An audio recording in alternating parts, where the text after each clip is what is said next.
Hi guys and welcome back to Tarot Page Philippines. So sa video na to po, gawin natin ng weekly horoscope para po sa may mga Sun, Moon at Rising na Aquarius.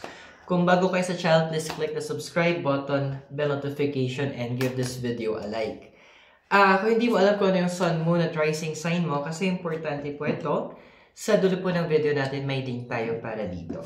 And this is for February 24 to March 2. And remember, readings are for guidance purposes. Use your free will wisely. And subscribe, like, and share na din po. And also, meron po tayo extended readings. So, kung gusto nyo pong mapanood ito at and magkaroon po ng additional perks na din, you just need to click po yung join button sa baba. Medyo mas malalim na po yung readings natin. Actually, may mga time frames na tayong binabanggit eh. And for private readings and spell works po, pwede kayo mag-message sa Facebook page natin. One of our admins will get back to you. Yung link po is nasa description ng ating video. And for donation, you can use our thanks button, yung parang heart sa baba. Okay, Aquarius, how are you? So we have here, una, is Justice and Orphan. Ay, pangit ng term ko. Hindi magandang joke yun. Bakit? Bakit ang dami sa inyo na you felt na alone? Or andoon yung feeling nyo na parang hindi kayo maintindihan? Or andun yung feeling na parang mag-isa kayo? Some of you guys kasi dito lumalabas yung energy na literally mag-isa kayo sa either ang layo nyo sa family nyo or you have no family around you or andoon na you've lost a family or a friend. It could be permanently wala na sila dito or talaga nagkaroon kayo ng gap. And nandoon na parang handling this emotion, yung feeling of being alone, medyo mahirap. Pero andito yung point na it is something you need to go through eh. Yung sinasabi ng universe. It is something that you need to understand at this point na magbabago at magbabago yan. And ang hirap nitong, well, siguro kasi air element ka. So, andoon na, a lot of you guys, hindi nyo ganon kagamay paano i-handle yung ganitong emotions. That's why you need to check yung moon sign nyo. Bakit ba ganon yung response nyo? Hindi dahil air sign ka as an Aquarius, will mean Aquarius ka na. No. Well, in my perspective, mas importante ang moon sign. So, this is a good time that i-check mo, ano ba yung moon sign so it can help you navigate through these emotions na nararamdaman mo. Now, what's crossing you is yung 10 of Pentacles tsaka co-create. Ayun na nga, mag-isa pa rin. And then, some of you guys are having either issues or concern in terms of your finances or in terms of your career or business or andoon na also with properties. So, dito pinapakita ng cards na it is a good time na medyo ayus-ayusin mo na din yung sarili mo in terms of your finances. Wala namang masama that nag-enjoy tayo from time to time. Wala namang masama na andoon na binibigyan natin ng time para magtanggal tayo ng stress sa sarili natin. It's okay. Pero there should always be limits. Kailangan meron tayong boundaries. Kasi andun yung point na, sabihin natin, hindi kasi kailangan nandun ako sa gantong lugar or kailangan ako ng friend ko kasi ganto kasi ganyan. Tsaka okay lang, nakatulog naman ako ng 1 hour, 2 hours. No? Siguro ngayon pwede pa. Pero as time goes by, as you age, dito yung mga bata habang tumatanda tayo, hindi naman all the time kakayanan ng katawan natin yon. Learn to balance things up, Aquarius. Gamitin mo yung pagiging air elemental mo, yung isipan mo, and use it to your advantage. Paano mo ba to bibigyan ng tamang consideration? Okay? Now, nakikita ko dito with yung, yung ano mo kasi dessert card mo is the Star and Milk and Honey. Yes, okay. So, nai-guess ko na. Parang ang dami ka sa inyo na masyado kayong nabuhay na predictable na masyado yung mga bagay-bagay o andoon na kino-constrain ka ng ibang tao, maybe your family or maybe some of your friends na wag ganito, wag ganyan, kasi ganito. Yan, gusto nyo lang mag-enjoy din in life. Pero hindi mo ba na-consider, Aquarius, na kaya nila ginagawa yan kasi nagki-care sila sa'yo? Hindi ba pwede i-consider mo na kaya nila nagawa yun is because nagpe-prevent sila na baka meron kang magawa or maging decisions na hindi mo na ma-reverse at hindi magiging maganda yung effect sa'yo. Although yes, your desire for independence and a carefree life is good, kasi yung pwedeng dinedictate ng emotions mo or ng moon sign mo, pero wag nating hayaan na masacrifice naman yung security natin, yung safety natin, para lang sa panandalian na kasiyahan ng ating buhay. Now, your foundation kasi is death and time for a nap. Well, hindi ko alam kung sino itong mga to, pero what I'm seeing here sa cards, there are several of you na literal nagkaroon kayo ng sakit. It could be some minor sickness, kasi siguro part na rin ng pagbabago ng panahon. Pero it took a toll, it made you slow down. Doon na may iba sa inyo yung may mga appointments kayo na tinigil nyo, may mga meetups kayo or lakad kayo na na-reschedule muna. It's because your body is telling you to rest. Although iba sa inyo medyo matigas ang ulo, nilalaban talaga yung gusto nila. Maybe strong yung moon sign mo talaga. Doon na this card is also advising or pinapakita sa foundation na your body is telling you a different story. Yung katawan mo is giving you a different scenario na you need to literally slow down. Kailangan mo mag-take into consideration na tao ka, hindi ka po all-powerful na kaya mong gawin ang lahat. Rest is also important para sa'yo right now, Aquarius. Now, sa past mo, we have here, yung influential is the devil and deep knowing. Okay, so the devil kasi connected to sa zodiac sign na Capricorn, which is about career. Now, in the past, what I'm seeing here po is that, and the deep knowing, gumaya ka sa iba na ibang sign na nagpaka-focus lang sa work, parang yun na lang yung nagiging life mo, na you wake up for work and then after noon, uwi na or what matapos, then waiting for the weekend or for the day off para mag-enjoy ng very light. Ito yung sinasabi ng cards na naging routine. So, nagigets ko na, naging routine ka kasi before routinary na lang na gusto mong mag-break away.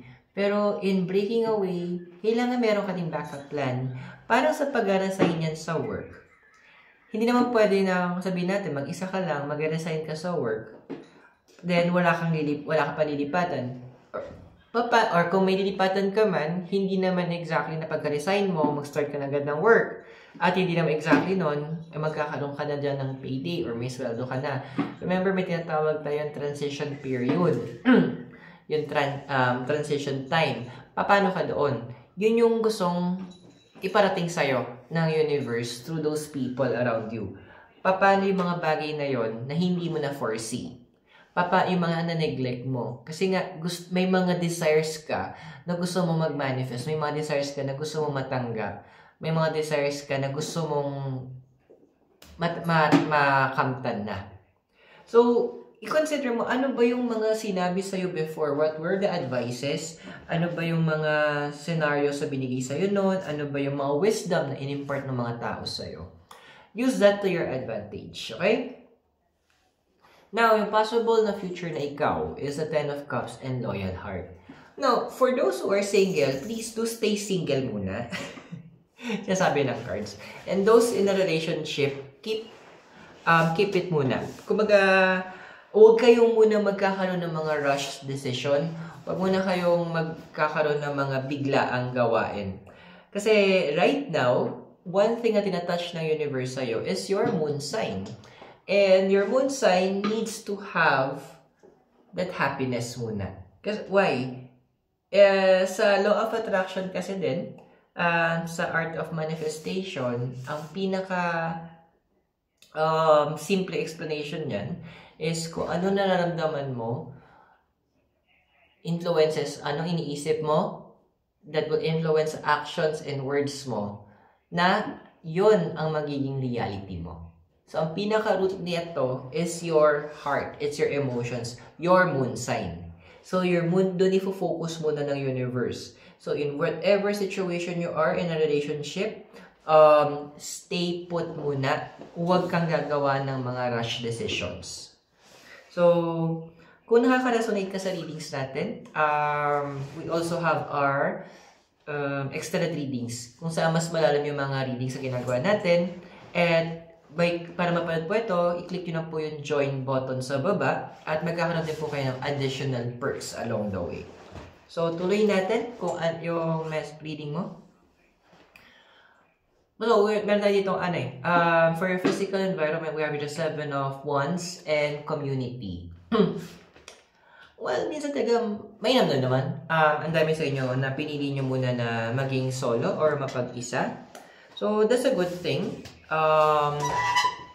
Kasi minsan kailangan natin malaman na in our solo moment, doon natin naiintindihan kung ano ba talaga yung totoong iniisip natin, totoong nararamdaman natin, ano ba talaga yung mga bagay na kailangan natin pagtuunan ng pansin. Doon natin nakikita din kasi yung mga weaknesses natin, kung ano yung strengths natin, at mas narinig natin yung inner voice natin.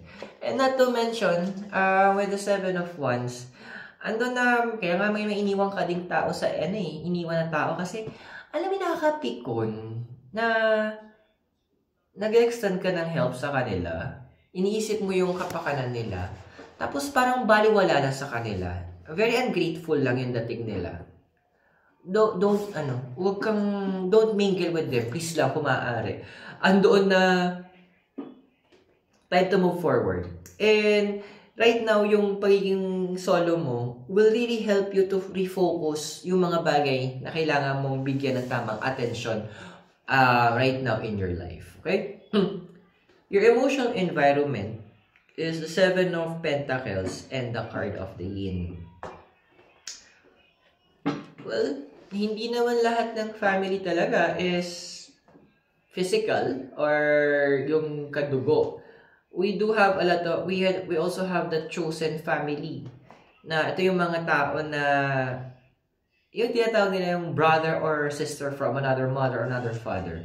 Sila yung mga tao na pinadala ng universe na wala naman tayong blood relation. Pero yung pagmamahal natin sa kanila is, at yung pagmamahal nila sa atin is parang kapatid na rin. Or parang family na din. These are the people na kailangan mong i-treasure. Yun yung ina-advise ng cards. Yes, andoon yung point na, actually iba sa inyo, you find that those people within work. Pero, andoon na, be sure to choose them wisely ha. Kasi may iba doon, may mga iba sa inyo, when in your work area, manipulative tong mga taong to. Feeling nila, ano yung mga feeling mommy, feeling kuya, feeling ate, feeling daddy.